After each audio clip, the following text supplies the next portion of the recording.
कोई चैप्टर है तो उसे हैक कैसे करें, यानी कि कम समय में कैसे हम उसे कंप्लीट करें। हेलो डियर, कैसे आप सब लोग। वन शॉट वीडियो क्या होता है ये मैं इस वीडियो में बताऊंगा। सिर्फ टॉपिक को आप लोग देखोगे और सारा मेन पॉइंट आपका दिमाग में फिट हो जाएगा, जैसा कि अभी देख सकते हैं आप लोग। तो चलिए स्टार्ट करते हैं। Electric current blue marker fade हो रहा है और इसे चेंज करना होगा मुझे, बट कोई बात नहीं। अगर विजिबल है आप लोगों को, स्मार्ट बोर्ड नहीं है, व्हाइट बोर्ड है, तो आप लोग थोड़ा सा एडजस्ट कर लेना। इलेक्ट्रिक करंट मैं बोलता चलूंगा स्पेलिंग ताकि दिख जाए, अगर नहीं दिखेगा तो स्पेलिंग सुनकर लिख लेना। अभी कुछ मत लिखना, अभी सिर्फ देखो, ठीक है। मैं लिखने के लिए जब बोलूंगा तब लिखना, ओके। 1 2 3, ठीक है, 4 5 6 7 8। ये देखना, अब ये देखना मैंने क्या किया, ठीक है। ये जो मैंने एरो बनाया ना, इसी में सारा चीज इलेक्ट्रिक करंट के जो भी इंपॉर्टेंट क्वेश्चन होगा, जो भी बुक में इंपॉर्टेंट टॉपिक है, जो भी इंपॉर्टेंट वर्ड है, जो भी चीज है, सारा यहाँ आपको मिलेगा। ये वन शॉट होगा। तो स्टार्ट करते हैं हम लोग डेफिनेशन से। पॉइंट ए यानी कि 1 नंबर, इलेक्ट्रिक करंट क्या होता है? Rate of flow of charges. Rate of flow of charges is called electric current. Rate of flow of charges, rate of flow of charges is called electric current. ये one shot में बता रहा हूँ। अगर आप लोग चाहोगे तो इस डेफिनेशन को बहुत लेंदी कर सकते हो। चार्जेस को हम लोग डिनोट करते हैं क्यू से, ओके। चार्जेस को हम लोग डिनोट करते हैं क्यू से, और यहाँ से हम एक फॉर्मूला जनरेट करते हैं। कौन सा? करंट का फॉर्मूला क्या हो जाएगा? I is equal to Q upon T. ये I क्या है? करंट है, CURRENT, करंट। अब देखना, इलेक्ट्रिक करंट चार्जेस फॉलो तो होता है किस में? अब बहुत सारे वायर है, वायर में चार्जेस है क्या? अगर है भी तो फॉलो कैसे करता है, किस कारण से? उस चीज में, उस वायर में ऐसा क्या है? इलेक्ट्रॉन्स प्रेजेंट होते हैं। तो पॉइंट नंबर बी हम लिखेंगे। ये बी नंबर पॉइंट एनसीईआरटी में भी है, एनसीईआरटी में भी, जो कि बहुत ही ज़्यादा इंपॉर्टेंट है। Electrons constitutes follow of charges. Electron constitute follow of charges. Point number C हम लोग लिखेंगे डायमेंशन। ये बुक में नहीं मिलेगा। डायमेंशंस, इलेक्ट्रिक करंट का डायमेंशंस क्या होता है? इलेक्ट्रिक करंट का डायमेंशन क्या होता है? डायमेंशन क्लास 10 के बुक में नहीं है, बट अब क्लास 10 एंड होने वाला है, तो मैं चाहता हूँ इस चीज़ को आप लोग अब थोड़ा थोड़ा जानो, ज़्यादा नहीं। डायमेंशन क्लास 11 का टॉपिक है, यूनिट एंड डायमेंशन करके एक चैप्टर है क्लास 11 में, तो बस सुन लो कि डायमेंशन क्या होता है। इलेक्ट्रिक करंट का डायमेंशन ए होता है। आप लोग हड़बड़ाना नहीं मेरे दोस्त, बस डायमेंशन ए, ये बोर्ड में नहीं आएगा। इलेक्ट्रिक करंट का डायमेंशन पूछा नहीं जाएगा, बट आपको जानना जरूरी है, क्योंकि अब आप लोग 11th में आने वाले हो, तो इसे आप लोग लिख लो, क्योंकि 11th में एक बार पढ़ना और क्लास 12th में जाओगे तब एक बार ये लेक्चर जो मैं नोट्स बनवाऊंगा वो 12th में बहुत काम आने वाला, बहुत काम, भूलना मत, बहुत ही काम आएगा। क्योंकि आप लोग क्लास 10 में इलेक्ट्रिसिटी पढ़ लोगे, 12th में भी इलेक्ट्रिसिटी है, तो फिर वापस 10th जाकर रिवीजन करोगे, ये मैं नहीं चाहता। बस वन शॉट ये वाला नोट्स देख लेना, हो जाएगा। ये लेक्चर भी देख लेना बाद में। तो डायमेंशन इसका क्या होता है? ए, इसे लिख लो, बट क्या अभी नहीं करोगे तो कोई दिक्कत नहीं, बट लिख लो, ठीक है। Point number D, electric current में मैग्नीट्यूड भी होता है, डायरेक्शन भी होता है, बट ये वेक्टर क्वांटिटी नहीं होता, ये स्केलर क्वांटिटी होता है। इलेक्ट्रिक करंट स्केलर क्वांटिटी है। फोर्थ पॉइंट क्या हो जाएगा हमारा? Scalar quantity, vector quantity, scalar, ये सुने होंगे आप लोग। क्लास 11 में एक वेक्टर नाम का चैप्टर है, उसमें डीप में हम लोग पढ़ेंगे स्केलर एंड वेक्टर क्वांटिटी, ठीक है। But electric current fourth point हम लोगों ने लिख लिया, स्केलर क्वांटिटी। अगर कोई पूछेगा इलेक्ट्रिक करंट स्केलर है या फिर वेक्टर, तो आप लोग स्केलर क्वांटिटी बताना, ठीक है। और पॉइंट नंबर ई हमारा हो जाएगा, क्योंकि एनसीईआरटी में मैं बोल रहा हूँ ना कि एनसीईआरटी को निचोड़ कर यहाँ पर मैं पटक दूंगा। एनसीईआरटी में जितना भी मेन पॉइंट है, मेन पॉइंट हाईलाइटेड है, वो सारी चीज़ों को मैं यहाँ पर बोर्ड पर पटक दूंगा। देखो, अब जब इलेक्ट्रिक करंट में चार्जेस फ्लो हुआ करता था, ठीक है, लेकिन पहले अर्लियर ये क्या कंसीडर किया जाता था कि उसमें पॉजिटिव चार्जेस फ्लो होते हैं। चार्जेस तो फ्लो होते हैं, लेकिन कौन सा चार्जेस? Positive charges. जैसे कि हम लोग जानते हैं एक नेगेटिव चार्ज होता है और एक पॉजिटिव चार्ज। ये टॉपिक हम लोग पढ़ेंगे चार्जेस, अभी इसके बाद ही हम लोग चार्जेस के बारे में जानेंगे। तो हमने अभी क्या कहा कि एक नेगेटिव चार्जेस होता है, एक पॉजिटिव चार्जेस। अर्लियर क्या कंसीडर हुआ करता था कि चार्जेस तो फ्लो होता है, लेकिन कौन सा चार्जेस? पॉजिटिव चार्जेस, और इसका जो करेंट और पॉजिटिव चार्जेस का जो डायरेक्शन होगा वो कैसा होगा, किस तरफ होगा, तो जिस तरफ करंट फ्लो होगा, यानी कि जिस तरफ करंट का डायरेक्शन होगा उसी तरफ पॉजिटिव चार्जेस का भी डायरेक्शन होगा। तो ये पॉइंट भी हमने यहाँ पर लिख लिया कि अर्लियर कंसीडर क्या, पॉजिटिव चार्जेस फॉलो। कौन सा चार्जेस फॉलो हुआ करता था, पॉजिटिव चार्जेस, और इसका डायरेक्शन किधर, डायरेक्शन किधर, और इस पॉजिटिव चार्ज का डायरेक्शन किधर, तो जिस तरफ करंट का डायरेक्शन होगा, direction of charges, direction of current, direction of current. ठीक है, तो पहले क्या कंसीडर किया जाता था कि चार्जेस फॉलो होता है, कौन सा चार्ज, पॉजिटिव चार्ज, और उसका डायरेक्शन किस तरफ होगा, तो वो होगा जिस तरफ करंट फॉलो होगा। अगर करंट इस तरफ फॉलो हो रहा है तो चार्जेस भी इस तरफ फॉलो होगा। कौन सा चार्जेस, पॉजिटिव और negative, positive, yes, positive charges का डायरेक्शन किस तरफ होगा, जिस तरफ करंट फ्लो होगा। ये अर्लियर पहले कंसीडर किया जाता था। ठीक है, तो ये पॉइंट मैंने यहाँ लिख दिया। अगर आप लोगों को नहीं दिख रहा है तो डोंट वरी, इसका पीडीएफ ब्यूटीफुल सा हैंड राइटिंग में नोट्स आपको मिल जाएगा। कहाँ, हमारे टेलीग्राम चैनल पर। टेलीग्राम चैनल का लिंक डिस्क्रिप्शन में और यहाँ स्क्रीन पर भी देख सकते हैं। तो हमारे टेलीग्राम चैनल पर इसका पीडीएफ नोट बहुत अच्छा से दिया गया है, लेकिन मैं चाहूँगा कि आप लोग पीडीएफ डायरेक्ट देखने से पहले ये लेक्चर देख के जाए, ताकि टोटल चीज़ समझ में आ जाएगा, कंफ्यूज नहीं होना है। अगर बोर्ड पर नहीं दिख रहा, हमारे पास स्मार्ट बोर्ड तो नहीं है कि थोड़ा अच्छा तरीके से रिप्रेजेंट करो। जब वाइट बोर्ड है तो यहाँ से ही थोड़ा सा एडजस्ट कर लेना मेरे तरह आप लोग भी।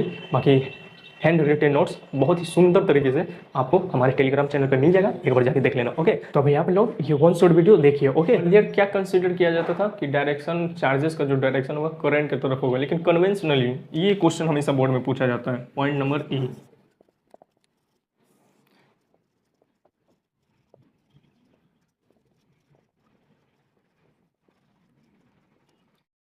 कन्वेंशनली, यानी कि अब जो देखा गया कि करंट का डायरेक्शन किस तरफ होता है, तो वो होता है opposite to the direction of flow of charges. यानी कि अगर चार्जेस इस तरफ फॉलो हो रहा होगा तो करंट किस तरफ होगा, अपोजिट।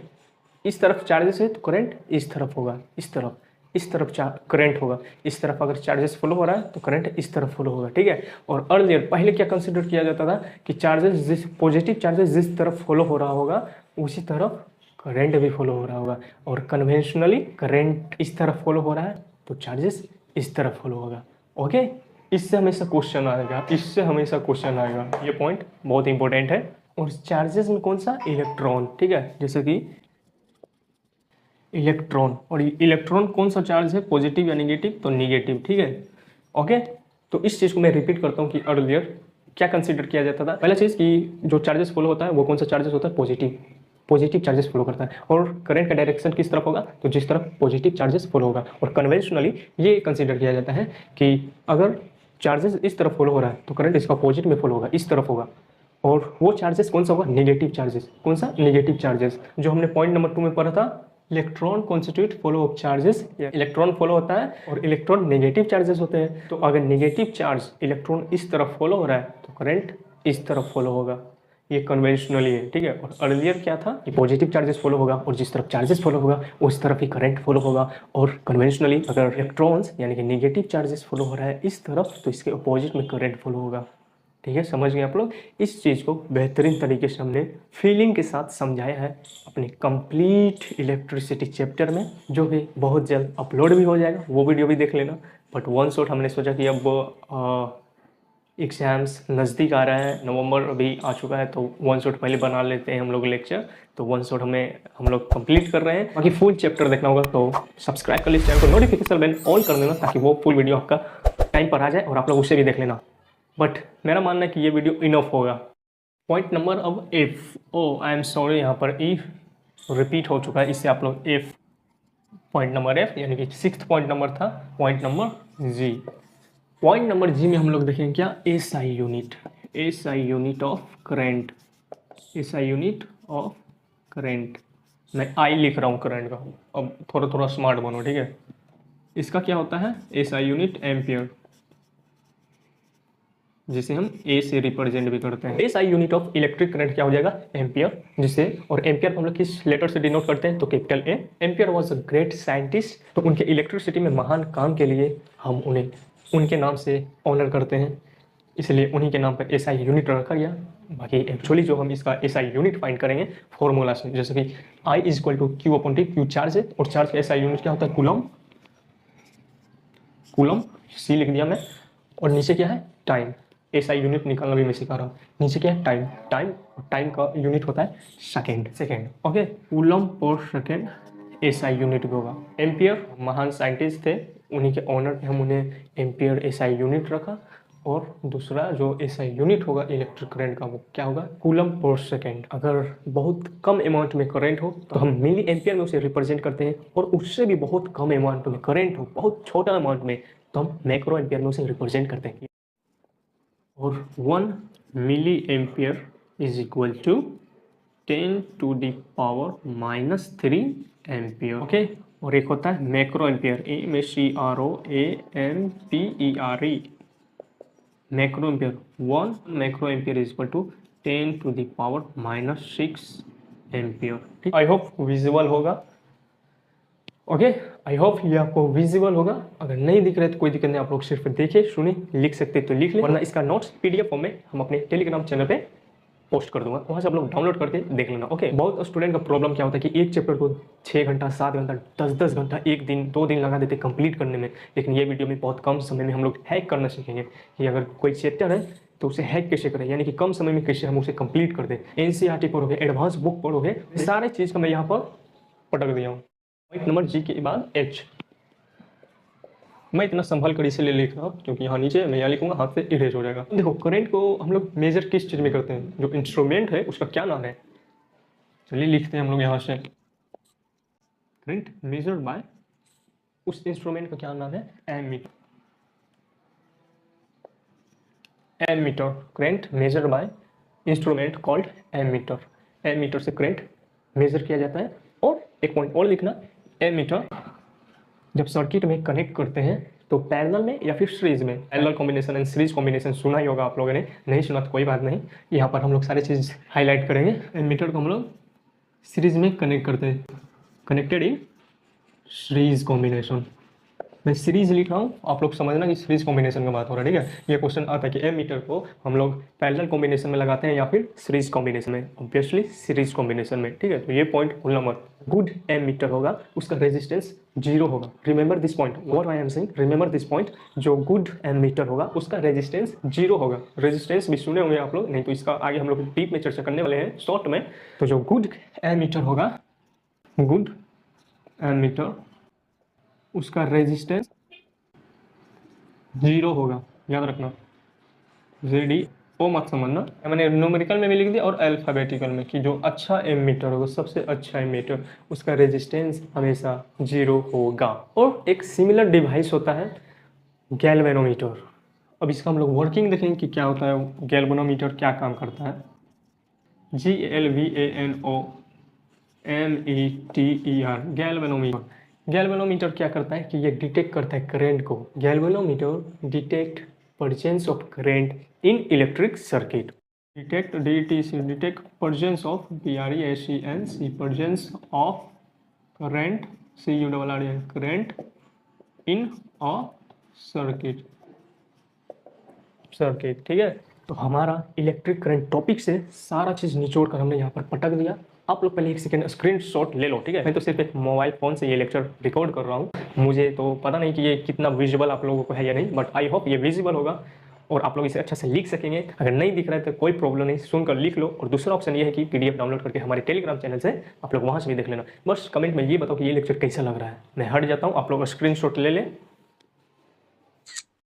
इलेक्ट्रिक करंट हमने क्या क्या पढ़ा, बस 1 मिनट में देखना, हम लोग इसे रिवाइज कर लेते हैं। इलेक्ट्रिक करंट क्या होता है, rate of flow of charges, charges को Q से रिप्रेजेंट करते हैं। और करंट का, इलेक्ट्रिक करंट का फॉर्मूला होता है I is equal to Q upon T, I is equal to Q upon T, यानी कि चार्ज बाय टाइम, ठीक है। इलेक्ट्रिक करंट जो चार्जेस फ्लो होता है वो इलेक्ट्रॉन्स के कारण, electron constitute flow of charges. और तीसरा पॉइंट, इलेक्ट्रिक करंट का क्या डायमेंशन क्या होता है, तो वो A होता है। जिसे ये पॉइंट समझ में नहीं आ रहे तो कोई टेंशन नहीं, ये बोर्ड में पूछेगा नहीं, बस लिख कर आगे बढ़ जाओ, ठीक है। और इलेक्ट्रिक करंट का कौन सा क्वांटिटी होता है, वेक्टर या स्केलर, तो वो स्केलर क्वांटिटी होता है। और इलेक्ट्रिक करंट पहले कहा जाता था कि जो चार्जेस फ्लो हो रहा है वो पॉजिटिव चार्जेस हुआ करता था। और इलेक्ट्रिक करंट का जो डायरेक्शन होगा सर्किट में किस तरफ होगा, तो जिस तरफ चार्जेस फ्लो होगा, जिस तरफ पॉजिटिव चार्जेस फ्लो होगा उसी तरफ करंट फ्लो होगा। लेकिन कन्वेंशनली इसका उल्टा इलेक्ट्रिक करंट का डायरेक्शन किस तरफ होगा, जिस तरफ नेगेटिव चार्जेस यानी कि इलेक्ट्रॉन फ्लो होगा उसके अपोजिट, यानी कि इलेक्ट्रॉन्स नेगेटिव चार्जेस इस तरफ फ्लो हो रहा है तो इलेक्ट्रिक करंट इस तरफ फ्लो होगा। और क्या हमने देखा पॉइंट नंबर जी में एसआई यूनिट, इलेक्ट्रिक करंट का एसआई यूनिट क्या होता है तो एम्पियर, और एम्पियर को हम लोग कैपिटल ए से डिनोट करते हैं। और ये एक ग्रेट साइंटिस्ट थे, उन्हीं के ऑनर में हम उनके नाम से एसआई यूनिट लिखा, लेकिन ओरिजिनल पूछा जाए। और दूसरा जो एसआई यूनिट होगा कूलम पर सेकेंड, ये एसआई यूनिट है। और हमने देखा कि अगर करंट बहुत कम अमाउंट में है तो हम मिली एम्पियर में मेजर करेंगे, जो 1 milli ampere is equal to 10⁻³ ampere के बराबर होता है। और अगर उससे भी बहुत कम अमाउंट में करंट है, बहुत छोटा अमाउंट, तो हम लोग माइक्रो एम्पियर में, और 1 micro ampere is equal to 10⁻⁻6 ampere होता है। और our last but not least H, point number H में हमने देखा करंट मेजर्ड बाय, यानी कि जो इंस्ट्रूमेंट करंट को हम किस चीज़ में मेजर करते हैं वो एमीटर में, और एमीटर को हम जो सर्किट में लगाते हैं तो वो पैरेलल कॉम्बिनेशन होता है या फिर सीरीज, तो हमने एमीटर को सीरीज कॉम्बिनेशन में लगाते हैं, कनेक्टेड इन सीरीज। और जो गुड के एमीटर होगा, जो सबसे अच्छा एमीटर होगा, उसका रेजिस्टेंस 0 होगा। अगर ये पॉइंट समझ में नहीं आ रहे तो कोई बात नहीं, मेरा फुल लेक्चर देखना कि 0 रेजिस्टेंस क्या हुआ, अच्छा गुड एमीटर क्या हुआ, इसके बारे में हम लोग चर्चा अपने इलेक्ट्रिसिटी का फुल कंप्लीट लेक्चर में मैं बताया हूँ, लेकिन अभी अपलोड नहीं किया, 2 दिन में अपलोड कर दूंगा, तब तक आप लोग सब्सक्राइब कर देना। और एक और इंस्ट्रूमेंट होता है गैल्वेनोमीटर, ये detect presence of current in A circuit, ठीक है। तो मैं एमीटर और गैल्वेनोमीटर में डिफरेंस बताता हूँ। एमीटर करंट मेजर करता है कि कितना अमाउंट का करंट है, और गैल्वेनोमीटर ये डिटेक्ट करता है कि करंट फॉलो हो रहा है या नहीं, सर्किट में करंट प्रेजेंट है नहीं, ये कौन बताएगा, गैल्वेनोमीटर। और एमीटर बताएगा कि कितना अमाउंट का करंट है। ओके, आई होप यहाँ तक आपने समझ लिया। तो हमने 1 से 2 मिनट में इसे हम लोग वन शॉट में देख लिया, और इसे इरेज करते हैं और आगे बढ़ते हैं। मजा आया? सब्सक्राइब कर देना और इस वीडियो को लाइक कर देना, ठीक है। और अपने दोस्तों तक शेयर करना, उन्हें बताना कि मुझे एक ऐसा चैनल मिला है जो बहुत ही क्विक रिवाइज करवा देते हैं।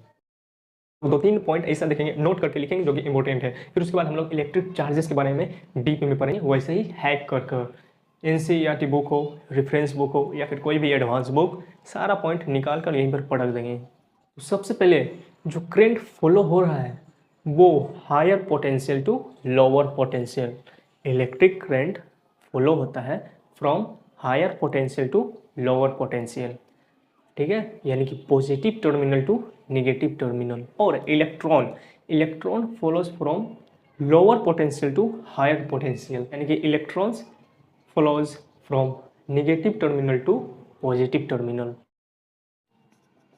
ELECTRONS, इलेक्ट्रॉन्स को हम इस तरह से भी लिखते हैं, ठीक है, इलेक्ट्रॉन्स को इस तरह से भी लिखते हैं, इलेक्ट्रॉन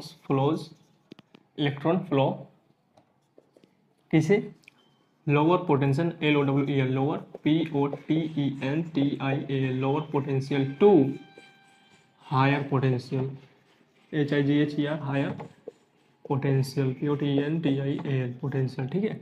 लोअर पोटेंशियल कहने का मतलब है निगेटिव टर्मिनल, और हायर पोटेंशियल कहने का मतलब है पॉजिटिव टर्मिनल। इलेक्ट्रॉन्स फॉलो होता है निगेटिव टर्मिनल से पॉजिटिव टर्मिनल, यानी कि हम इस तरह से कह सकते हैं कि इलेक्ट्रॉन फॉलो होता है लोअर पोटेंशियल से हायर पोटेंशियल। और इलेक्ट्रिक करंट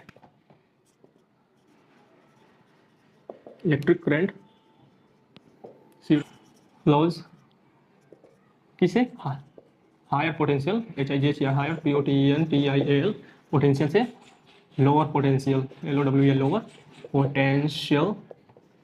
हायर पोटेंशियल कहने का मतलब है क्या, पॉजिटिव टर्मिनल, और लोअर पोटेंशियल कहने का मतलब है negative terminal.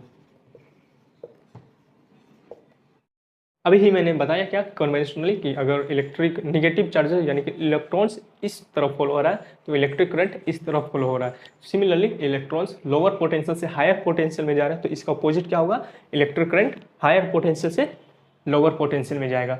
Negative terminal electrons negative terminal से पॉजिटिव टर्मिनल में फ्लो होता है तो इलेक्ट्रिक करंट पॉजिटिव टर्मिनल से नेगेटिव टर्मिनल में। चलिए आगे बढ़ते हैं, ये 2 पॉइंट हो गया।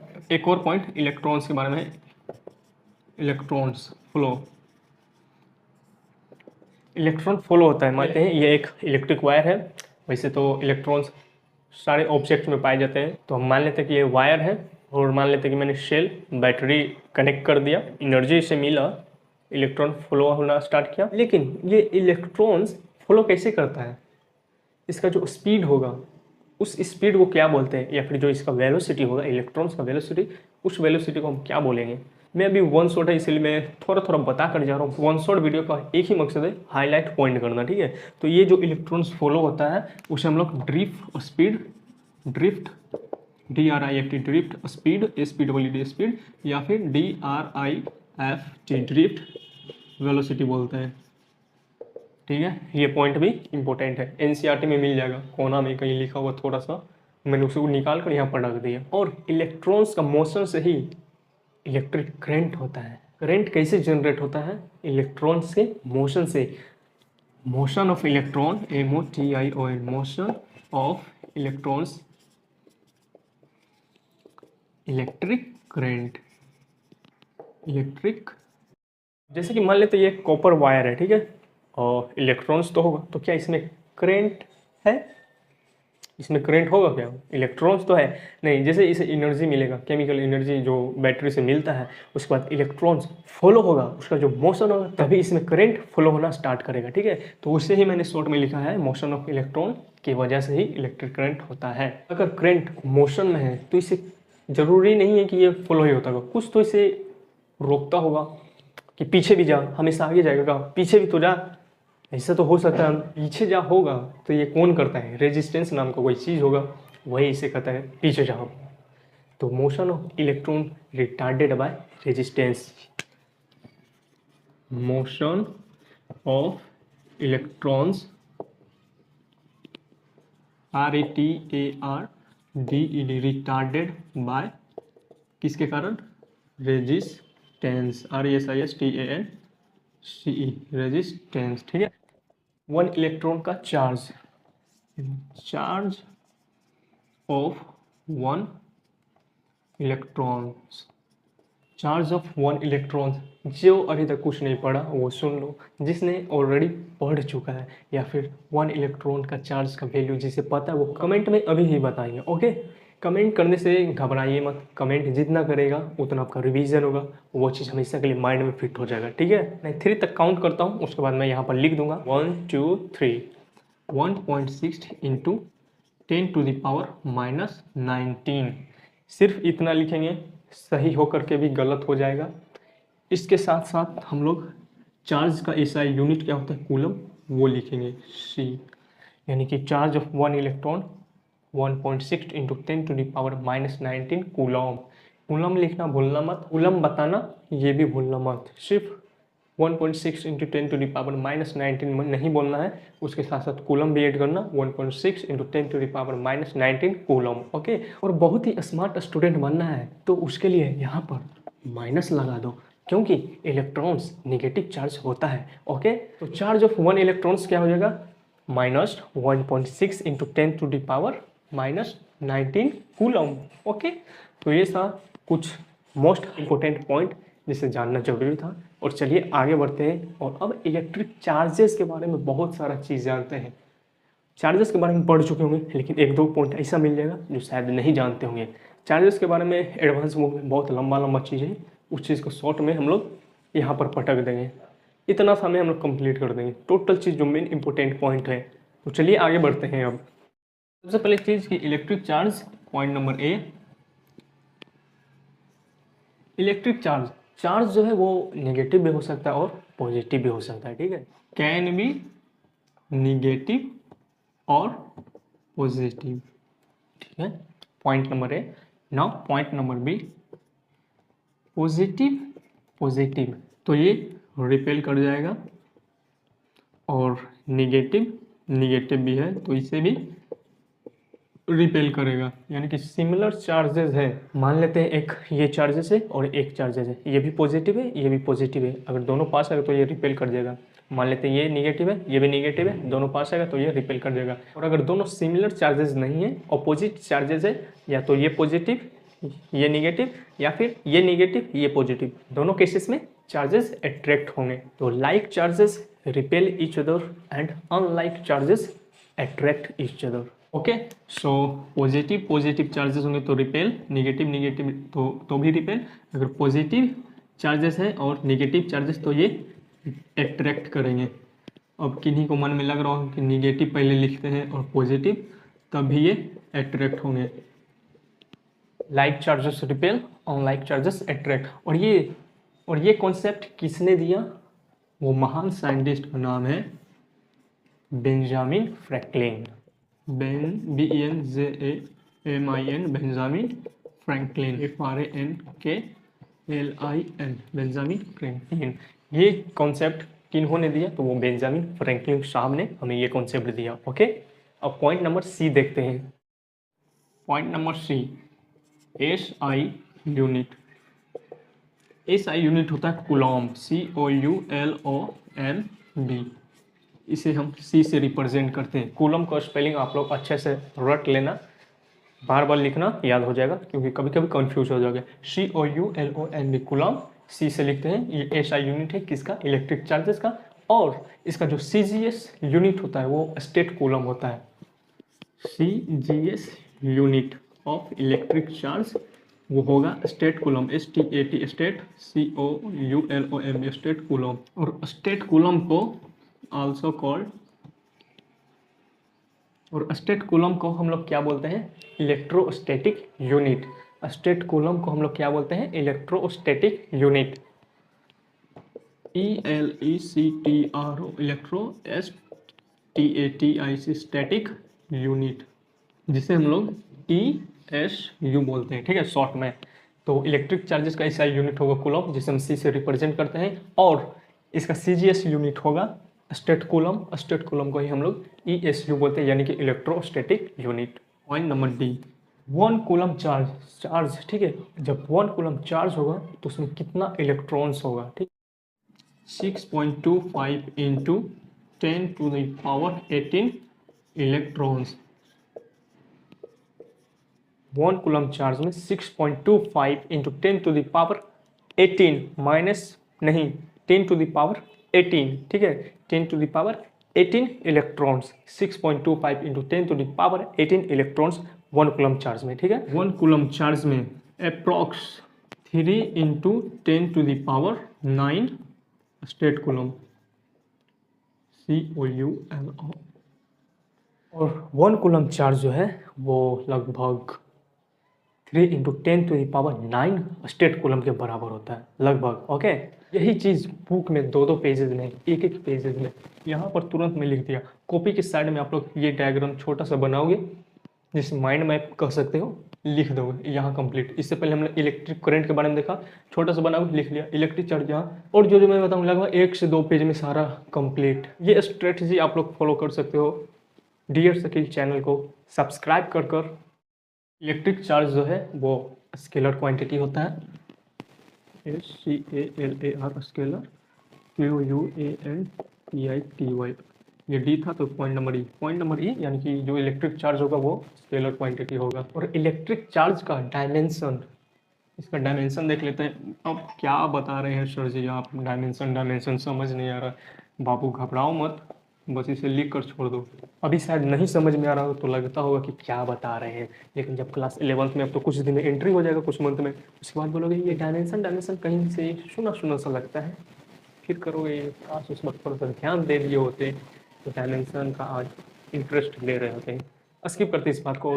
यहाँ पर पॉइंट नंबर F, जो इलेक्ट्रिक चार्ज का डायमेंशन होता है वो AT। Last but not the list, point number G। Point number G, electric charge, इसका फॉर्मूला भी होता है क्या? जी हाँ, होता है। इलेक्ट्रिक चार्ज को हम किस चीज़ से लिखते हैं? तो Q से, और इसका फॉर्मूला होता है Q इज इक्वल टू, और इसका फॉर्मूला होता है Q is equal to IT, sorry for background noise. Q is equal to, ये रहा चार्ज का फॉर्मूला। Q चार्ज को रिप्रेजेंट करते हैं, ये Q CHARG चार्ज, ये I करंट, CURRENT करंट, और ये T टाइम।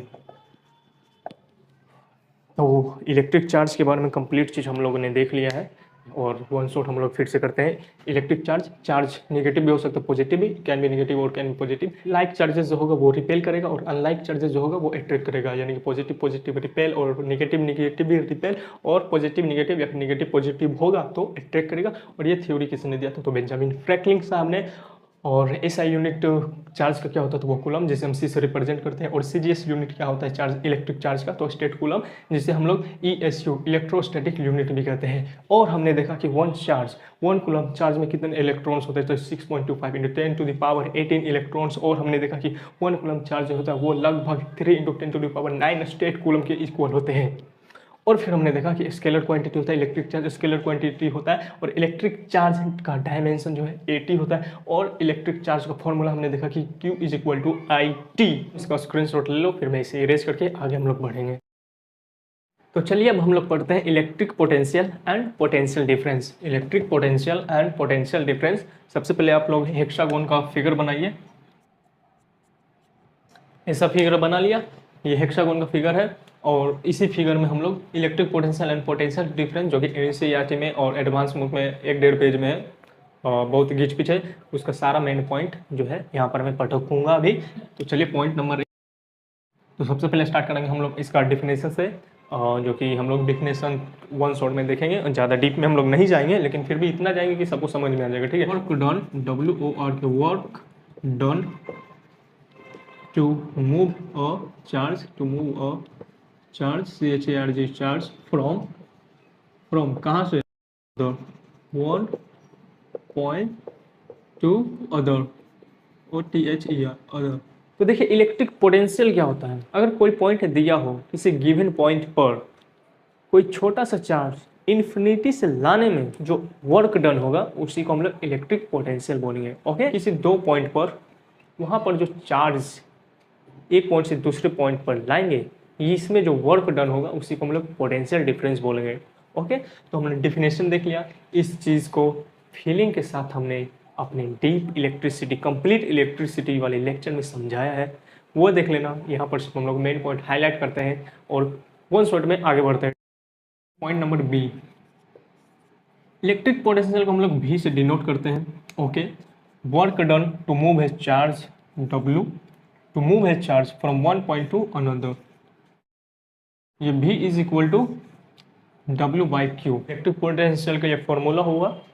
और यहाँ पर से हम लोग W का निकाल लेंगे वैल्यू, W = V × Q, और यहाँ पर से हम लोग निकालेंगे W = VIT। ये हो गया वर्क डन का यहाँ का फॉर्मूला। ये तीनों फॉर्मूला इंपॉर्टेंट है। ओके, ये इलेक्ट्रिक पोटेंशियल का हो गया। पर देखिए V, electric potential = work done by charge, W/Q। और यहाँ से मैंने वर्क डन निकाला, V × Q, यहाँ से बन जाएगा। और यहाँ पर मैंने W = VIT। अब यहाँ पर कंफ्यूज नहीं होना है, यहाँ मैंने V को सेम रखा और यहाँ Q, चार्ज बराबर मैंने बताया था फॉर्मूला, चार्ज का फॉर्मूला क्या होता है, Q = IT। तो Q के बदले मैंने यहाँ पर IT लिख दिया। ये फॉर्मूला समझ में आया ना, सिंपल सा यार। यहाँ देखो V है, V, और Q का क्या मैंने फॉर्मूला बताया था, Q = IT। तो ये मैं IT यहाँ पर लिख सकता हूँ क्या, Q के बदले में IT लिख सकता हूँ। ओके, सिंपल था। पॉइंट नंबर C देखते हैं, SI यूनिट, UNIT यूनिट किसका, इलेक्ट्रिक पोटेंशियल का। SI यूनिट इसका होता है वोल्ट, जिसे हम लोग V से। और दूसरा यूनिट क्या हो गया इलेक्ट्रिक पोटेंशियल का, यहाँ फॉर्मूला से हम लोग निकालेंगे। वर्क डन, वर्क हम लोग एनर्जी भी जानते हैं, और एनर्जी का क्या होता है SI यूनिट, जूल। और नीचे में क्या है, चार्ज। SI यूनिट निकालना सीखो मेरे साथ साथ। Q क्या है, चार्ज। चार्ज का यूनिट क्या होता है, कूलम। तो यहाँ से हम लोग लिख सकते हैं जूल और कूलम, ठीक है। ये दोनों यूनिट होगा इलेक्ट्रिक पोटेंशियल का। और ये पॉइंट बहुत ही इंपॉर्टेंट है, point number D, defined 1 volt. 1 volt क्या होता है ये देख रहे हो। पहले तो मैं लिखता हूँ 1 जूल 1 कूलम। देखो कभी भी 1 वोल्ट 1 एम्पियर रहे ना, तो बस इस तरह से लिखो और यहीं से डेफिनेशन निकल जाएगा। जैसा कि यहाँ पर मैंने लिखा है 1 joule by 1 coulomb. So 1 volt is defined as potential difference between 2 points in an electric circuit when 1 joule of work is done to move a 1 coulomb of charge. 1 joule of work is done to move a 1 coulomb of charge from one point to another. Simple है। और इसे हम लोग short में लिख सकते हैं क्या, 1 वोल्ट = 1 जूल वो कूलम, ठीक है। तो 1 वोल्ट का डिफिनेशन आप लोग लिख सकते हो इस तरह से लिख कर, एसआई यूनिट में 1 ऊपर नीचे कर देना, वो 1 वोल्ट बन जाएगा। और फिर यहाँ जूल किसका होता है, वर्क डन का, और कूलम किसका, चार्ज, ठीक है। तो जूल वर्क डन नाम लेंगे, when 1 joule of work is done to move a 1 coulomb of charge, 1 coulomb of charge from one point to another, this is the definition of 1 volt. Point number A, यहाँ पर देखना बहुत important है, potential difference, POTENTIAL, potential difference. ठीक है, potential difference अगर कुछ भी है तो वो मेजर किस चीज़ से करते हैं, उस इंस्ट्रूमेंट का नाम क्या, potential difference measured by MEASURED, measured by किस चीज़ से, volt meter, VOLT volt, METER volt meter. और हम लोग इलेक्ट्रिक करंट को किस चीज़ से मेजर करते हैं, तो एमीटर। इलेक्ट्रिक करंट को किस चीज़ से मेजर करते हैं, एमीटर। एंड पोटेंशियल डिफरेंस को किस चीज़ से मेजर करते हैं, तो वो वोल्ट मीटर। वोल्ट मीटर को हम लोग सीरीज कॉम्बिनेशन में कनेक्ट करते हैं या फिर पैरेलल कॉम्बिनेशन में। वोल्ट मीटर को हम लोग किस चीज़ में कनेक्ट करते हैं, तो पैरेलल कॉम्बिनेशन में। Volt meter connected in CONNECT, connected in parallel combination, ठीक है। ये पॉइंट बहुत ही इंपॉर्टेंट है। इलेक्ट्रिक करंट किस चीज़ में मेजर करते हैं, तो एम मीटर में। और एम मीटर को हम लोग सीरीज कॉम्बिनेशन में लगाते हैं या फिर पैरेलल कॉम्बिनेशन में, तो हम लोग सीरीज कॉम्बिनेशन में एम मीटर को लगाते हैं। ध्यान से, एम मीटर को हम लोग सीरीज में लगाते हैं और वोल्ट मीटर को पैरेलल में लगाते हैं, ठीक है। पॉइंट नंबर एफ, इसका हम लोग डायमेंशन देख लेते हैं, DIME। और सर फिर से डायमेंशन और क्वांटिटी देख लेते हैं। पहले चीज़ की SCALAR, scalar quantity, QUANTITY, scalar quantity. Electric potential scalar quantity है और इसका डायमेंशन क्या होता है, MLT-3A-1 power, okay. Electric potential का डायमेंशन हो जाएगा MLT-3 पावर में, और A का पावर कितना हो जाएगा, -1। इलेक्ट्रिक पोटेंशियल और पोटेंशियल डिफरेंस का जितना भी मेन पॉइंट है, NCERT में हो या फिर कोई भी रेफरेंस बुक, एडवांस बुक, आप लोगों का क्लास 10th का बोर्ड के लिए ये काफ़ी है। मारो स्क्रीनशॉट, हट जाऊँ क्या। और अगर आप लोग स्क्रीनशॉट ले चुके हैं तो चलिए आगे बढ़ते हैं। कमेंट में बताइए कि आप लोगों को ये चीज़ अच्छा लग रहा है कि नहीं, ये वन शॉट वीडियो आप लोगों को लग रहा है कि नहीं। बहुत से लेक्चर में आप लोग देख लोगे कि इतना बड़ा लिख दिया है। भाई यार, जब लिखना ही था तो फिर वन शॉट क्यों बोले। वन शॉट का मतलब होता है कि पहले एक कंप्लीट लेक्चर लाओ, उसमें टोटल चीज डीप में बताइए डेफिनेशन के साथ, वन शॉट वीडियो बनाइए, ताकि जो आपने टोटल चीज़ बताया वो इस तरह से वर्ड, छोटा छोटा वर्ड में वो सारे चीज़ रिकॉल होने लगे, वो वन शॉट वीडियो हुआ है। तो चलिए अब हम लोग आगे बढ़ते हैं और आगे हम लोग देखते हैं favourite Ohm's law. Ohm's law क्या होता है, पहले चीज़ की Ohm's law point A, short में हम लोग समझते हैं, वन शॉट लेक्चर तो हम लोग शॉर्ट में समझते हैं। Ohm's law, it tells relationship between RELATION, relationship between किसका, करंट I और पोटेंशियल डिफरेंस V, ठीक है। I इसका मतलब करंट, इलेक्ट्रिक करंट, और V यानी कि पोटेंशियल डिफरेंस, ठीक है। I इसका मतलब इलेक्ट्रिक करंट, V यानी कि पोटेंशियल डिफरेंस। तो शॉर्ट में ही हम लोगों ने ओम्स लॉ का डिफिनेशन लिख दिया, जैसे कि करंट और पोटेंशियल डिफरेंस का रिलेशन बताता है Ohm's law. So the current flowing through a conductor is directly proportional to the potential difference across its end provided temperature and other physical conditions remains same।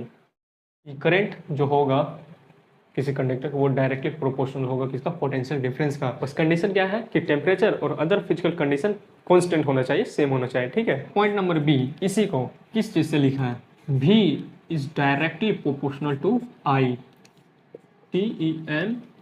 TEMPERATU, और temperature remains constant, CONSTANT, constant, ठीक है।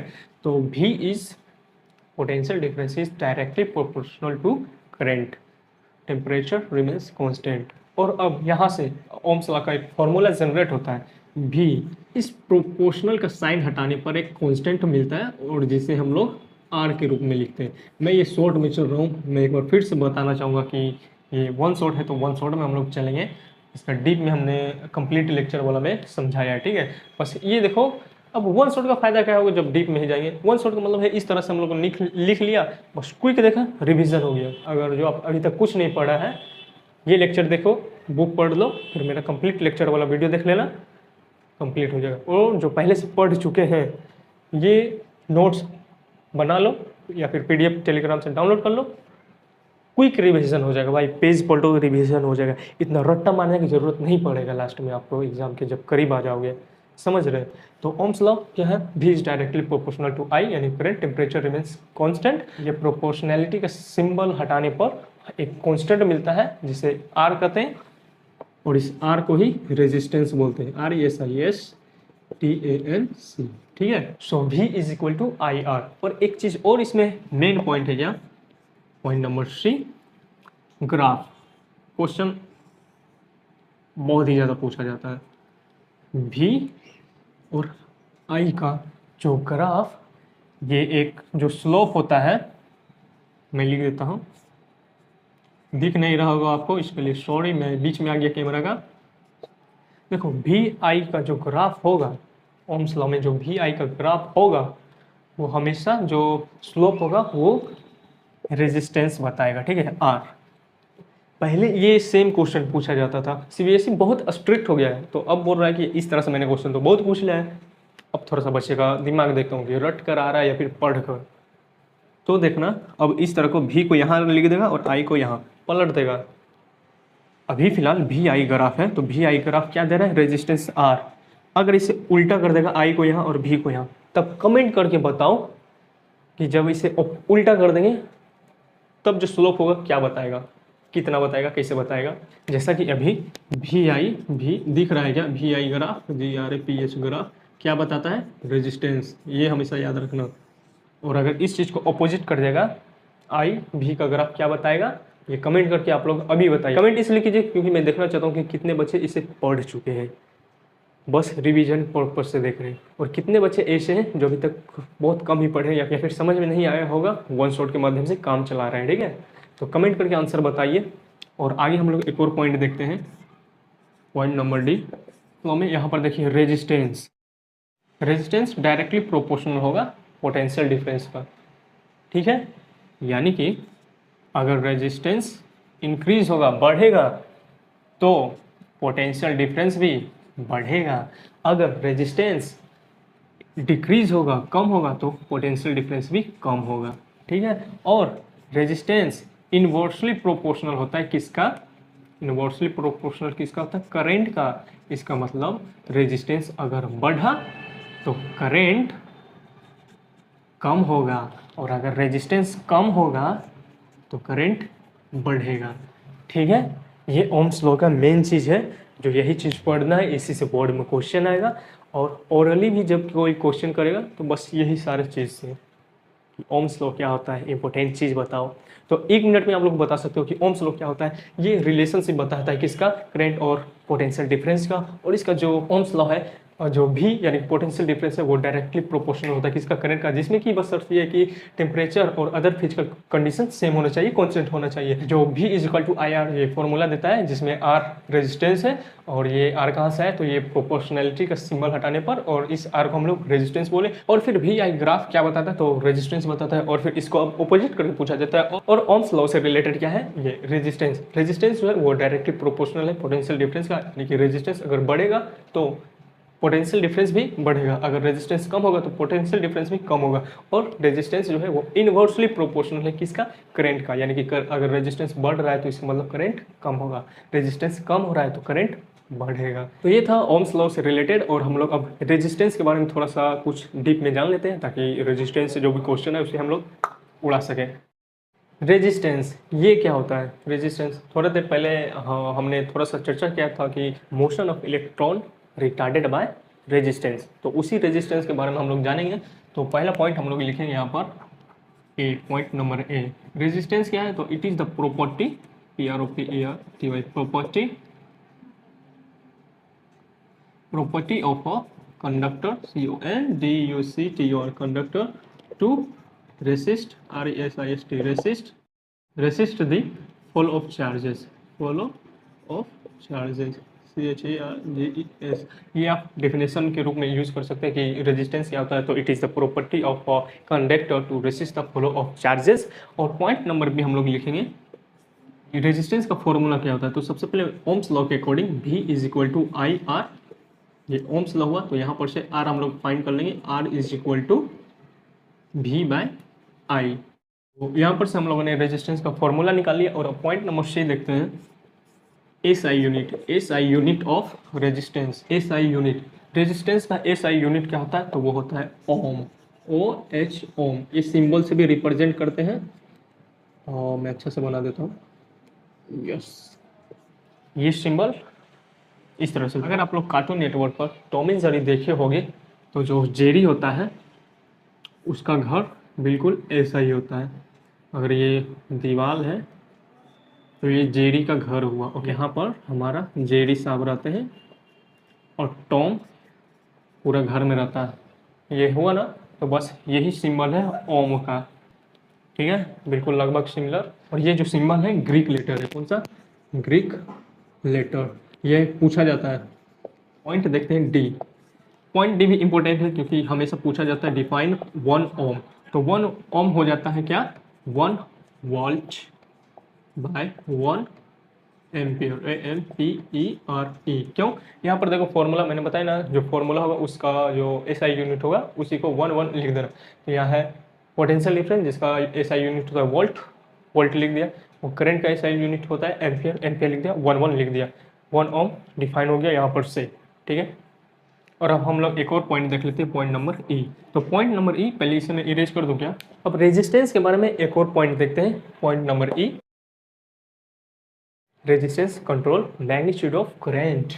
Resistance controls क्या क्या control करता है, तो वो magnitude, MAGNITUD, magnitude of current.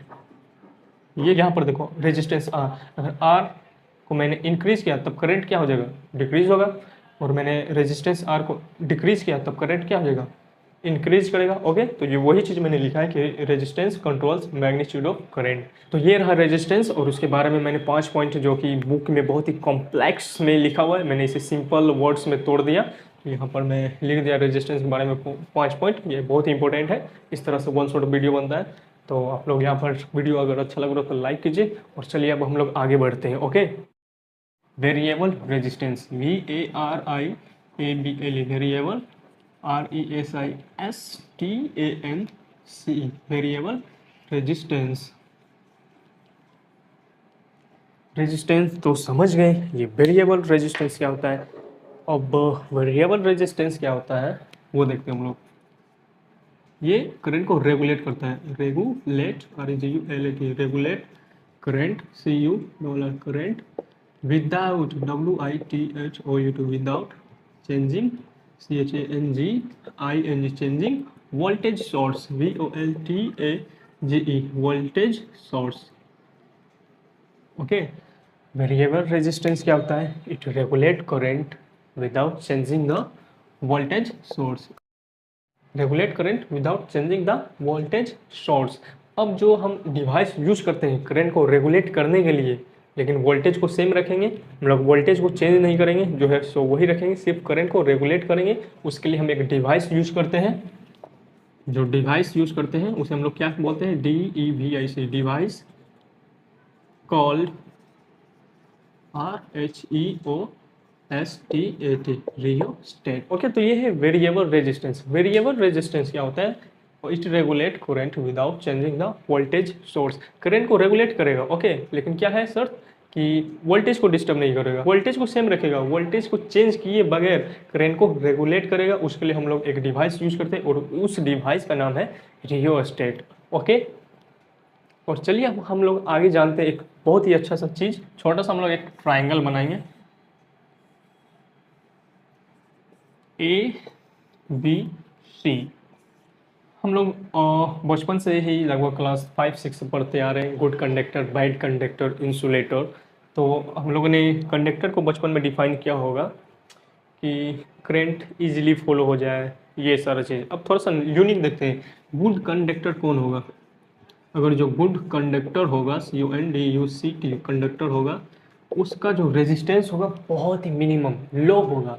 Good conductor का रेजिस्टेंस कैसा होता है? लो होता है, लो रेजिस्टेंस। जो बैड कंडक्टर होगा, BAD बैड, BUCTOR कंडक्टर, उसका रेजिस्टेंस कैसा होगा? Opposite, high resistance. समझ नहीं आया? समझ नहीं आया? देखो हमने क्या बताया कि रेजिस्टेंस अगर हाई होगा करंट लो होगा, और अगर करंट बहुत ही पुअर तरीके से कंडक्टर में फ्लो हो रहा है तो वो अच्छा कंडक्टर होगा क्या? गुड कंडक्टर होगा? नहीं होगा ना। ये मान लेते प्लास्टिक, इसमें करंट लगभग फ्लो होगा ही नहीं, लगभग होगा ही नहीं। कुछ कुछ होगा, ऐसा नहीं कि बहुत ही अच्छे तरीके से होगा, होगा ही नहीं, लगभग करंट लगेगा नहीं हम लोगों को।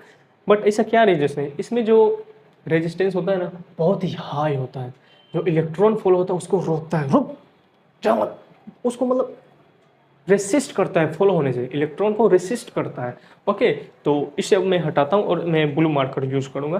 अगर मान लेते हैं मेटल लिया मैंने, इसमें मेटल में मैं कॉपर वायर है, ठीक है, ओके, इसमें जो रेजिस्टेंस होगा वो बहुत लो होगा, इलेक्ट्रॉन अच्छा से फ्लो होगा, बहुत ही ईजिली और स्मूथली फ्लो होगा। इसमें रेजिस्टेंस तो इलेक्ट्रॉन को रोकेगा लेकिन उतना नहीं जितना कि बैड कंडक्टर में रोकता है। तो रेजिस्टेंस कॉपर वायर में बहुत ही लो होगा, जिसके कारण करंट अच्छा से फ्लो होगा, और इसीलिए कॉपर वायर एक गुड कंडक्टर का एग्जाम्पल है। वाइल जो प्लास्टिक था उसमें रेजिस्टेंस बहुत ही हाई होता है, करंट अच्छा से फ्लो नहीं हो पाता, इसलिए वो बैड कंडक्टर है। और एक और होता है रेजिस्टर नाम का चीज़, RESISTOR, रेजिस्टर। इसमें लगभग एप्रिशिएबल रेजिस्टेंस होता है, APPRECIABLE, appreciable resistance, RESISTANCE। Okay, ये चीज़ आप लोग स्क्रीनशॉट लीजिए। अगर आप लोग स्क्रीनशॉट ले लिए हो तो मैंने अभी तक क्या बताया, रेजिस्टेंस, और फिर मैंने वेरिएबल रेजिस्टेंस देखा। अभी वेरिएबल रेजिस्टेंस क्या होता है? It regulate current without changing the voltage source, और जो हम लोग डिवाइस यूज करते हैं उसे हम लोग कहते हैं रियोस्टेट। फिर मैंने देखा गुड कंडक्टर जो होता है उसका रेजिस्टेंस बहुत ही लो होता है, और जो बैड कंडक्टर होता है उसमें रेजिस्टेंस बहुत हाई होता है, और जो रेजिस्टर होता है उसका करंट, उसका रेजिस्टेंस एप्रिशिएबल होगा। चलिए अब हम लोग आगे बढ़ते हैं। अभी थोड़ा देर मैंने प्लास्टिक और कॉपर वायर का एग्जांपल दिया, और रेजिस्टेंस लो हाई ये क्या हो रहा है, तो क्या रेजिस्टेंस किसी चीज़ पर डिपेंड भी करता है क्या? आइए वो चीज़ हम लोग सुनते हैं। उससे पहले मैं बैकग्राउंड नॉइस के लिए सॉरी बोलता हूँ, डीजे कोई बजा रहा है। तो अब चलिए फैक्टर देखते हैं, factor on which resistance of a conductor depend. जैसा कि मैंने रेजिस्टेंस के बारे में बताया कि कभी लो रेजिस्टेंस किसी ऑब्जेक्ट के लिए है तो किसी ऑब्जेक्ट के लिए हाई रेजिस्टेंस है, तो इसका मतलब कहीं ना कहीं रेजिस्टेंस किसी चीज़ पे डिपेंड भी करता होगा। तो आइए हम लोग देखते हैं कौन सा चीज़, कौन कौन सा वैसा चीज़ है। तो सबसे पहले हम लोग एक छोटा सा अपने स्टाइल में हम लोग इसे कंप्लीट करेंगे। लेंथ ऑफ अ वायर, ये length, resistance is directly proportional to length of a wire. अगर कोई वायर है उसका area of cross section same रखते हैं और उसका लेंथ को इंक्रीज करेंगे तो रेजिस्टेंस भी क्या होगा? इंक्रीज करेगा। अगर कोई वायर है उसका area of cross section same रखते हैं और लेंथ को डिक्रीज करेंगे तो रेजिस्टेंस भी डिक्रीज करेगा। ऐसा क्यों? ये चीज़ हमने फील के साथ अपने वही लेक्चर में पढ़ाया है, आप लोग उस लेक्चर में डीप में सीख लेना। मैं तो कहूँगा कि वो लेक्चर आप लोग जाकर देखना, अभी नहीं देखना लेकिन फुर्सत में ज़रूर देखना, बहुत ही मज़ा आएगा। अगर ये चीज़ जो मैं बता रहा हूँ इस वन शॉट में समझ में आ रहा है तो गुड, वेरी गुड। अगर थोड़ा सा लग रहा है कि थोड़ा सा मुझे डीप में जाना चाहिए तो मैं डीप में चला गया, लेकिन किसी और वीडियो में, वो वीडियो आपको देख लेना चाहिए आई होप। बट ये वीडियो इनफ होगा, समझ लेना कि जो पहला फैक्टर है रेजिस्टेंस जिस चीज़ पर डिपेंड करता है वो पहला क्या है? Length. Point number B, area of cross section, area of CROSS cross SECTION, area of cross section पर रेजिस्टेंस जो है वो इनवर्सली प्रोपोर्शनल है किसका? एरिया ऑफ क्रॉस सेक्शन पर। Okay, area of cross section पर इनवर्सली, और लेंथ ऑफ वायर पर क्या है? डायरेक्टली। और इस दोनों को कंबाइन करने पे क्या बनता है? R इज, अगर यहाँ इसे इक्वेशन 1 मानेंगे इसे 2 मानेंगे तो कंबाइन करके ये आएगा। ओके, और इसके बाद ये प्रोपोर्शनैलिटी का सिंबल हटाएंगे तो एक ये चीज मिलेगा, रो जिसे बोलते हैं। इस फॉर्मूला को हम लोग आगे पढ़ेंगे, अभी इसी लेक्चर में पढ़ेंगे, ऐसा नहीं कि दूसरे में। थोड़ा सा तोड़ कर पढ़ेंगे, इसे रो को देखेंगे, रेजिस्टिविटी क्या होता है। पहले हम लोग फैक्टर वाली चीज़ देख रहे हैं तो फैक्टर देख लेते हैं, उसके बाद इस फॉर्मूला को अलग से हम लोग देखेंगे। ओके, सारा चीज़ देखेंगे, घबरा मत, मजा आएगा। पॉइंट नंबर सी क्या होगा, nature of material, NATURE, nature of material, MATERIAL, material, यानी कि जो मटेरियल है किस चीज़ का है। वैसा थोड़ी ना कि लेंथ सेम है, एरिया सेम है तो जो रेजिस्टेंस होगा वो सेम होगा किसी दूसरे ऑब्जेक्ट के लिए, ऐसा नहीं है। मान लेते हैं ये एक वायर है, ठीक है, किस चीज़ का है बाद में देखेंगे, पहले ये मानते हैं कि वायर है। ये हुआ लेंथ, ये हुआ एरिया ऑफ क्रॉस सेक्शन, ठीक है, दिख रहा है क्या, ये हुआ एरिया ऑफ क्रॉस सेक्शन, ये हुआ लेंथ, ये एक ऑब्जेक्ट हो गया। दूसरा ऑब्जेक्ट ये लेते हैं, सेम लेंथ का है, एरिया ऑफ क्रॉस सेक्शन दोनों सेम है। अब रेजिस्टेंस दोनों में सेम होगा क्या, tell me in the comment right now, resistance दोनों में सेम होगा क्या। वेल पहले हम चेक करेंगे मटेरियल कौन सा है। मान लेते हैं ये प्लास्टिक है और ये कॉपर वायर है, तो रेजिस्टेंस जो होगा दोनों का अलग अलग होगा। क्यों, ऐसा नहीं है कि लेंथ सेम है, area of cross section same है तो रेजिस्टेंस होगा, नहीं। पहला तीसरा फैक्टर क्या है, मटेरियल भी चेक कर लो भाई, मटेरियल कौन सा है। रेजिस्टेंस बोलेगा भाई मटेरियल तो तू चेक कर पहले, ये कॉपर वायर है तो इसका रेजिस्टेंस अलग होगा, लो होगा, और ये प्लास्टिक है तो इसका रेजिस्टेंस अलग होगा, डिफरेंट होगा, जो कि रेजिस्टेंस इसमें हाई होगा। ओके, समझ गए ये तीसरा point, I hope you got this point. Point number D, temperature, TEMPERATURE, temperature पर भी डिपेंडेंट है रेजिस्टेंस। ओके, मान लेते हैं ये कॉपर वायर है, ये भी कॉपर वायर है, लेकिन इसका टेम्परेचर कुछ और है, इसका टेम्परेचर कुछ और है, तो दोनों का रेजिस्टेंस लगभग अलग ही होगा। ओके, मेटल, मेटल में अगर टेम्परेचर इंक्रीज करेंगे तो जो रेजिस्टेंस होगा, RESISTANCE, रेजिस्टेंस होगा वो भी इंक्रीज होगा। रिमेंबर दिस पॉइंट, जैसा कि रेजिस्टेंस टेम्परेचर पे भी डिपेंडेंट है, तो अगर हम लोग मेटल की बात करें, मेटल का टेम्परेचर इंक्रीज करेंगे तो रेजिस्टेंस वो भी इंक्रीज होगा। और एलॉयज, एलॉय के बारे में कोई बताएंगे कमेंट में क्या, कुछ भी थोड़ा सा जो बता सकते हैं प्लीज़ कमेंट कीजिए। एलॉय जैसे कि nichrome, NICHROME, nichrome. Okay, alloy का अगर टेम्परेचर इंक्रीज करेंगे तो रेजिस्टेंस इंक्रीज होगा या फिर डिक्रीज, इंक्रीज करेगा। एलॉय का टेम्परेचर इंक्रीज किए तो रेजिस्टेंस हमारा क्या होगा, ये भी इंक्रीज होगा। ओके, और थर्ड सेमीकंडक्टर,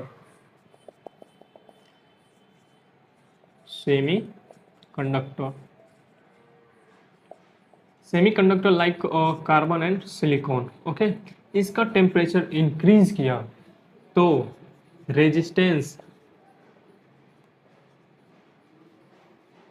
डिक्रीज होगा। बस ये बहुत ही इंपॉर्टेंट पॉइंट है, बहुत ही ज़्यादा। तो चार फैक्टर मैंने बताया जिसपे रेजिस्टेंस, किसी कंडक्टर का रेजिस्टेंस डिपेंड करता है। पहला लेंथ ऑफ द वायर, दूसरा एरिया ऑफ क्रॉस सेक्शन, तीसरा nature of material, and fourth temperature. Temperature में भी मैंने बताया कि अगर मेटल का टेम्परेचर, मेटल में टेम्परेचर इंक्रीज कर दे तो रेजिस्टेंस इंक्रीज होगा। एलॉय में भी अगर टेम्परेचर इंक्रीज किया तो रेजिस्टेंस इंक्रीज करेगा, बट सेमीकंडक्टर में अगर टेम्परेचर इंक्रीज किए तो रेजिस्टेंस डिक्रीज होगा। ये सारा फैक्टर हमने देख लिया जिस पर किसी कंडक्टर का रेजिस्टेंस डिपेंड करता है। ओके, आई होप ये टॉपिक भी अच्छा लगा होगा। तो चलिए अब आगे बढ़ते हैं और सारा चीज़ हम लोग देखते हैं, ये फॉर्मूला का सारा चीज़ हम लोग देखते हैं। ओके, इसे हम लोग क्या कहते हैं, रो, RHO, रो। इसे ही क्या बोलते हैं हम लोग, called electrical, ELECTRICL, electrical resistivity,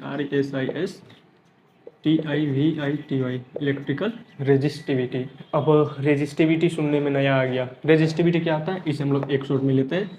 इस रेजिस्टिविटी को हम लोग क्या वो थोड़ा सा डिफाइन कर लेते हैं, property of a material, PERTY, property of a material, MATERIAL, material. तो रेजिस्टिविटी क्या होता है, it is the property of a material, ठीक है। और ये जो रो है ये do not depend on, do not DEPE, and depend on length और एरिया, लेंथ और एरिया। इंपॉर्टेंट लाइन है, बहुत ही ज़्यादा इंपॉर्टेंट लाइन है। देखो ये जो रो है ये लेंथ और एरिया पर डिपेंड नहीं करता, और रेजिस्टेंस का बात करेंगे तो रेजिस्टेंस लेंथ पर डिपेंड करता है, एरिया पर भी डिपेंड करता है, लेकिन रो लेंथ और एरिया पे डिपेंड नहीं करता। ठीक है, यहाँ से रो के लिए एक फॉर्मूला निकल जाएगा, rho is equal to R into A upon L. Formula निकल गया तो एसआई यूनिट भी देख लेते हैं, एसआई यूनिट ऑफ रो क्या हो जाएगा इसका, ओम मीटर, ओम मीटर। ये इसका, ये मैंने एसआई यूनिट कैसे निकाला, तो ये आप लोग बहुत आसानी से निकाल लेंगे, इसी फॉर्मूला से निकाल लो। और rho is equal to R into A upon L. ये रेजिस्टेंस है, तो रेजिस्टेंस का क्या होता है एसआई यूनिट ओम। ये एरिया है, एरिया का क्या होता है मीटर स्क्वायर, और ये लेंथ है जिसका एसआई यूनिट होता है मीटर, और ये मीटर से 1 मीटर जाएगा तो क्या बचेगा ओम मीटर। ठीक है, तो एसआई यूनिट क्या हो गया ओम मीटर। तो अब हम लोग चलिए देखते हैं रेजिस्टिविटी रेंज। किसी ऑब्जेक्ट के लिए और किसी मटेरियल के लिए उसका रेजिस्टिविटी क्या होता है, उसका रेंज कितना है वो देख लेते हैं। ओके, तो सबसे पहले चलिए मेटल एंड एलॉय का देखते हैं। Metal and alloy, METALS metals and ALLOYS। इसका जो रेजिस्टिविटी होगा RESISTIVITY रेजिस्टिविटी होगा वो बहुत कम होगा, वेरी लो, वेरी लो। और अगर वेरी लो है रेजिस्टिविटी तो इसका मतलब वो जो मटेरियल होगा वो कैसा होगा, गुड कंडक्टर होगा या फिर बैड कंडक्टर, गुड कंडक्टर। और इसका जो रेजिस्टिविटी होगा वो जो रेजिस्टिविटी होगा कितना होगा 10 की पावर -8 ओम मीटर से 10 के power -6 ohm metre. Metal and alloy का रेजिस्टिविटी रेंज कितना है, तो वो है 10 to the power of -8 ohm metre to 10 to the power of -6 ohm metre. Okay, material like rubber and glass, rubber and glass, RUBB rubber and GLASS। इसका resistivity कैसा होगा, high होगा, RESISTIVITY रेजिस्टिविटी वेरी हाई। और resistivity very high है तो इसका मतलब bad conductor. और इसका जो रबर एंड ग्लास का रेजिस्टिविटी होता है वो कितना होता है 10 to the power of 12 ohm metre, 12 ohm metre to 10 to the power of 17 ohm metre. अगर किसी ऑब्जेक्ट का रेजिस्टिविटी बहुत हाई है तो वो बैड कंडक्टर आएगा, और अगर बहुत कम रेजिस्टिविटी है तो वो गुड कंडक्टर होगा। ठीक है, note resistance RESISTANC, resistance and resistivity RESISTIVITY resistivity of a material, of METERIAL material. ये वेरी करता है किस चीज़ के साथ, टेम्परेचर के साथ, very with temperature, TEMPERATURE temperature. ये सारा चीज़ बहुत इंपॉर्टेंट है। रेजिस्टिविटी RISTIVITY रेजिस्टिविटी यानी कि रो, डू नॉट डिपेंड और चेंज, DEPEND डिपेंड और चेंज, CHANG चेंज ऑन। किस चीज़ पर ये रेजिस्टिविटी किस चीज़ पर डिपेंड या फिर चेंज नहीं होता, तो शेप और साइज, मटेरियल का शेप और साइज पर रेजिस्टिविटी डिपेंड नहीं करता। SHAP shape of a material, METERIAL material, like length, LENGTH length, area, AREA area, radius, RADIUS radius, diameter. Okay, लेकिन रेजिस्टेंस RESISTANC रेजिस्टेंस डिपेंड करता है, DEPEND डिपेंड या फिर चेंज, किस चीज़ पर, ये सारे चीज़ पर, इस सारे चीज़ पे डिपेंड करता है। वन शॉट में हम लोग इसे निपटाते हैं। देखिए रेजिस्टिविटी रेंज, इस टॉपिक में हमने क्या देखा, मेटल एंड एलॉय, इसका रेजिस्टिविटी रेंज कितना होता है, तो यहाँ पर देख सकते हो 10 to the power of -8 ohm metre to 10 to the power of -6 ohm metre तक। और इसका मेटल एंड एलॉय में रेजिस्टिविटी वेरी लो, बहुत कम होता है, इसलिए गुड कंडक्टर होता है। और रबर एंड ग्लास का रेजिस्टिविटी बहुत हाई होता है, इसलिए बैड कंडक्टर होता है। इसका रेजिस्टिविटी रेंज कितना होता है 10⁻12 ओम मीटर से 10⁻17 ओम मीटर, ठीक है। और मैंने वो कहा क्या कि रेजिस्टेंस और रेजिस्टिविटी किसी मटेरियल का टेम्परेचर के साथ वेरी करता है, ओके। और रेजिस्टिविटी जो है वो किसी मटेरियल का शेप और साइज पर डिपेंड नहीं करता, जैसे कि लेंथ हो गया, एरिया हो गया, रेडियस हो गया, डायमीटर, ये सारा चीज़ पे रेजिस्टिविटी डिपेंड नहीं करता, लेकिन रेजिस्टेंस जो है वो डिपेंड करता है, चेंज होता है। जब हमने रेजिस्टेंस का फैक्टर पढ़ रहा था तो मैंने 4 फैक्टर बताया। हम लोग मेटल एंड एलॉय का रेजिस्टिविटी देख लेते हैं, जो कि बहुत ही ज़्यादा इंपॉर्टेंट है। और अब देखते हैं एलॉयज एंड मेटल्स, इस दोनों में किसका रेजिस्टिविटी हाई होता है, तो ज़्यादा रेजिस्टिविटी एलॉय में होता है, okay. Alloys and metal resistivity किसका ज़्यादा है, तो एलॉय का, ओके। एलॉयज में ये सबसे पहले चीज़ कि डू नॉट ऑक्सीडाइज यानी कि बर्न, और दूसरा चीज़ readily READILY readily at high temperature, HIG high temperature. और एलॉय कहाँ कहाँ यूज होता है वो चीज़ हम लोग देखते हैं।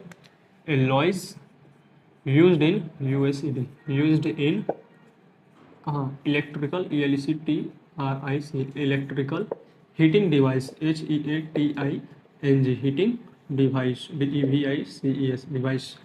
कौन कौन सा device, electric iron ELECTRIC electric iron and toaster toasters ETC, oven वगैरह भी होगा। अब हम लोग शॉर्ट में इसे देख लेते हैं। रेजिस्टिविटी किसका हाई होता है, एलॉयज और मेटल में, तो एलॉयज का। और एलॉयज का यूज़ हम लोग कहाँ करते हैं, इलेक्ट्रिकल हीटिंग डिवाइस में। जैसा कि यहाँ पर हमने कहा कि रेडली एट हाई टेम्परेचर, अगर ये हाई टेम्परेचर पर आसानी से वर्क कर रहा है तो इसका यूज़ हम कहाँ कर लेते हैं, इलेक्ट्रिकल हीटिंग डिवाइस में, जैसे कि इलेक्ट्रिक आयरन हो गया, इलेक्ट्रिकल आयरन हो गया, टोस्टर हो गया, ओवन हो गया, ये सारा चीज़ में, ओके। यहाँ तक किसी को प्रॉब्लम, ये बता रहा हूँ ना, क्लास 10th का इलेक्ट्रिसिटी का निचोड़ है, निचोड़ को यहाँ पर पटक दूंगा मैं। इस तरह से छोटा छोटा बना लोगे तो 1 से 2 पेज में नोट्स बन जाएगा। अगर एग्जाम नज़दीक आ जाएगा बहुत ज़्यादा तो आप लोग 1 से 2 पेज रिवाइज करने में बस 1 मिनट लगेगा। 1 मिनट में देखोगे पूरा क्लास 10 का इलेक्ट्रिसिटी माइंड में छप जाएगा। ऐसा वन शॉट में वीडियो बनाया हूँ आपके लिए। सो इसके लिए एक लाइक तो बनता है और अपने दोस्तों तक शेयर जरूर कर देना, ओके। अब चलिए आगे हम लोग देखते हैं series combination and parallel combination. तो अब हमारा टॉपिक क्या है, resistance of a system of resistors, यानी कि हम लोग सर्किट में रजिस्टर वगैरह लगाते हैं तो किस टाइप से लगाएं, कौन सा बढ़िया होगा, कौन सा मेथड है। तो वो 2 मेथड है, 2 methods of joining resistors together, okay. तो वो 2 मेथड्स कौन सा है, 2 मेथड कौन सा है, तो सबसे पहले हम लोग देखते हैं क्या, पहला series combination SERIE series combination NATION combination, और दूसरा क्या है parallel combination PARALLEL parallel combination.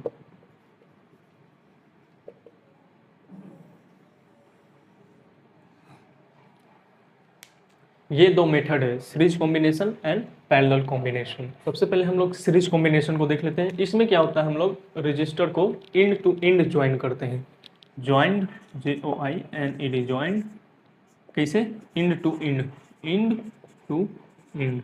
और इसका क्या है, जो मोस्ट इम्पोर्टेंट चीज़ है सीरीज कॉम्बिनेशन से, इसमें करंट सेम रहता है, CURRENT current remains same, REMAINS remains same. इसका जो फॉर्मूला होता है RS is equal to R1 plus R2 plus R3, ये इसका फॉर्मूला होता है। तो सीरीज कॉम्बिनेशन में पहले हमने 3 पॉइंट देखा, क्या, पहला चीज़ जो रजिस्टर होता है वो इंड टू इंड ज्वाइन करते हैं, और दूसरा करंट इसमें सेम होता है। और जो सीरीज कॉम्बिनेशन का फॉर्मूला है RS is equal to R1 plus R2 plus R3। और सीरीज कॉम्बिनेशन में क्या है, इसमें पॉसिबल ये है कि सारा इक्विपमेंट को हम रिप्लेस कर सकते हैं, किस चीज़ में, एक सिंगल इक्विपमेंट के साथ। समझे इस बात को, क्या, ध्यान से देखना, मैं यहाँ लिख नहीं रहा हूँ क्योंकि मैं ये ऑलरेडी PDF फॉर्म में लिख कर टेलीग्राम चैनल पे डाल चुका हूँ नोट्स बढ़िया से, और मैं ये डीप अपने लेक्चर में बताया हूँ। तो मैं क्या कर रहा था कि सीरीज कॉम्बिनेशन में ये पॉसिबल है कि जो रजिस्टर्स है उनको रिप्लेस करके किसी सिंगल रेजिस्टेंस के साथ जिसका रेजिस्टेंस आर हो हम लोग रिप्लेस कर सकते हैं। तो सीरीज कॉम्बिनेशन में ये पॉसिबल है कि हम रेजिस्टर्स को रिप्लेस कर सकते हैं किसी इक्विपमेंट के साथ, सिंगल रेजिस्टर के साथ जिसका रेजिस्टेंस आर हो, और ये चीज़ की पोटेंशियल डिफरेंस भी और करंट आई वो सेम हो। और सीरीज कॉम्बिनेशन का डिसएडवांटेज क्या है, इसका डिसएडवांटेज लिख लो। Disadvantage, one component fails, COMPONENT component fails, तब क्या होगा, सर्किट CIRCUIT सर्किट ब्रेक हो जाएगा और non component work.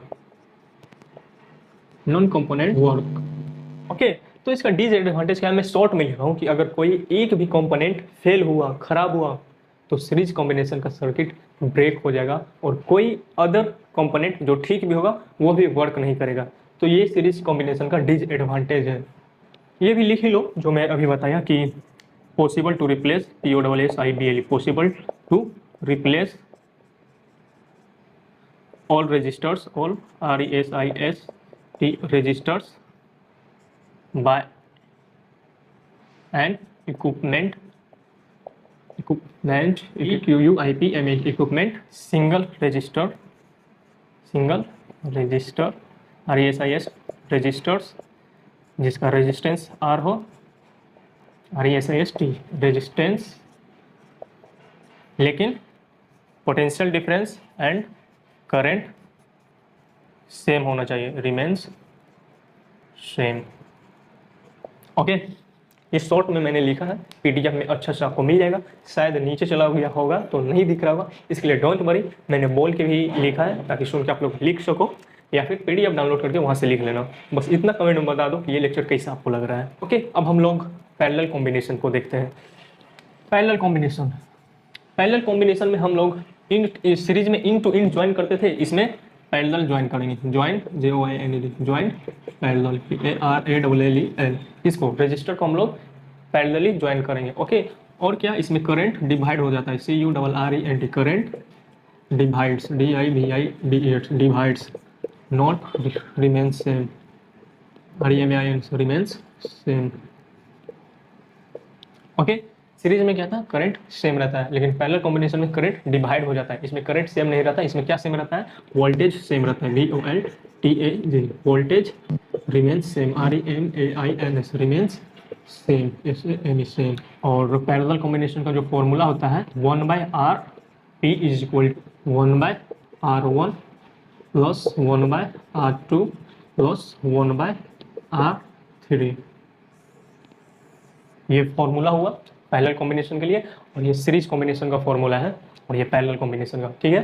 Parallel combination इसलिए हेल्पफुल है, हेल्पफुल। पहले से इसके जो गैजेट्स है, GETS गैजेट जो है वो प्रॉपर्ली वर्क करता है, वर्क PERLY प्रॉपर्ली। इसमें एक कंपोनेंट भी खराब हुआ तो पूरा सर्किट ब्रेक होगा और कोई अदर कंपोनेंट जो ठीक भी होगा वो भी काम नहीं करेगा। लेकिन पैरेलल कॉम्बिनेशन इसलिए हेल्पफुल है क्योंकि इसमें जो गैजेट्स होते हैं वो प्रॉपर्ली वर्क करते हैं। ओके, और इस गैजेट्स में डिफरेंट रेजिस्टेंस के लिए DIPRENT डिफरेंट रेजिस्टेंस, और क्या, different CURRENT requires, UIRES requires. Okay, इसमें जो करंट है वो सेम रहेगा सब कंपोनेंट के लिए, इसमें जो एक गैजेट के लिए अलग अलग रेजिस्टेंस के लिए करंट अलग रहेगा। सीरीज और पैरेलल कॉम्बिनेशन दोनों को हमने वन शॉट मार लिया, आप लोग स्क्रीनशॉट ले लो। ओके, स्क्रीनशॉट ले लिए हो तो अब हम लोग आगे चलते हैं। ये सब वन शॉट वीडियो आपने क्लास 10th के लिए शायद यूट्यूब पर नहीं देखा होगा। अगर समथिंग डिफरेंट लग रहा है तो, अगर अच्छा आपको लग रहा है, इंटरेस्टेड हो इस चैनल के लिए, तो सब्सक्राइब कर इस चैनल से ज्वाइन हो जाइए और अपने दोस्तों तक शेयर कीजिए। कमेंट सेक्शन में आप एक प्यारा सा कमेंट छोड़ कर जाना।